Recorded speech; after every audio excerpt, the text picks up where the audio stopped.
ఇక చెప్పినా గారు ఇప్పటికే కేటీఆర్ ఇండ్ల పోతే అన్న అండ్ల పోతే ఏదో రకంగా లాక్ చేసే ప్రయత్నం ఉండబోతోంది.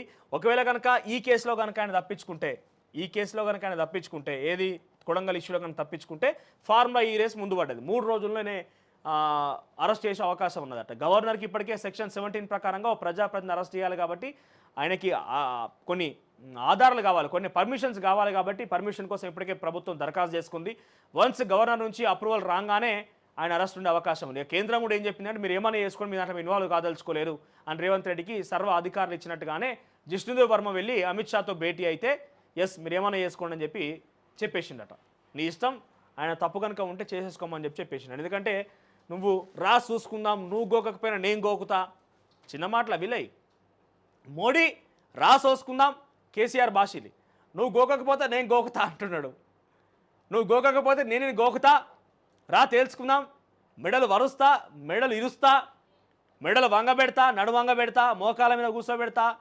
ఈ రకమైన భాష కొద్ది భాష. సో వాళ్ళకైతే ఉండదా ఈ అహంకారం తగ్గాలంటే ఏదో ఒకటి కావాలని చెప్పి.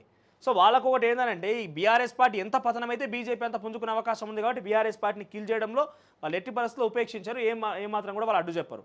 సో వాళ్ళ గ్రీన్ సిగ్నల్ ఇచ్చేసిందట రాష్ట్ర ప్రభుత్వానికి కేంద్రం, ముఖ్యంగా జిష్ణుదేవ్ వర్మ. కేంద్ర పర్మిషన్ అవసరం లేదు, కానీ జిష్ణుదేవ్ వర్మ అంటే ఆయన బీజేపీలో ఒక మెంబర్ కదా, బీజేపీ ఒకప్పటి నాయకుడు కదా, ఆయన గవర్నర్గా వచ్చిండు. సో ఆయన పోయి అడగంగానే సరే ఇచ్చే పర్లేదు అని చెప్పారట. గ్రీన్ సిగ్నల్ వచ్చేసిందిగా. ఒకవేళ ఇక్కడ మిస్ అయితే ఒకవేళ కనుక ఇక్కడ అరెస్ట్ అన్ని రకాలుగా జరిగిపోయి అంత సఖ్యంగానే జరిగి ఒకవేళ కనుక ఆయన బెయిల్ కోసం ప్రయత్నం చేసి బెయిల్ వస్తే బెయిల్ వచ్చిన వెంటనే వాళ్ళు ఈ కేసు పెట్టి మళ్ళీ లోపల గుంజుతారు. ఏ రకంగా కవితని లేదంటే అరవింద్ కేజ్రీవాల్ని లాక్ చేసిరో సో సేమ్ గట్లే ఉండబోతుంది కథగా.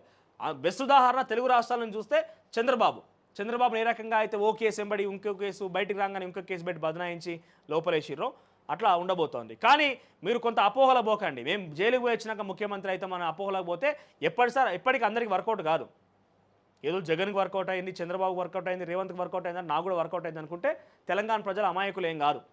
అంత ఈజీగా మళ్ళీ ఒకసారి వాళ్ళ గుండెల్లో ఒక సిచ్యువేషన్ ఒక మార్గానికి వేసుకుంటే అంతే కదా, ఒకసారి పోది కదా. అసలైన తొలి వెలుగు. ఫాలో వాట్సాప్ @తొలి వెలుగు అఫీషియల్.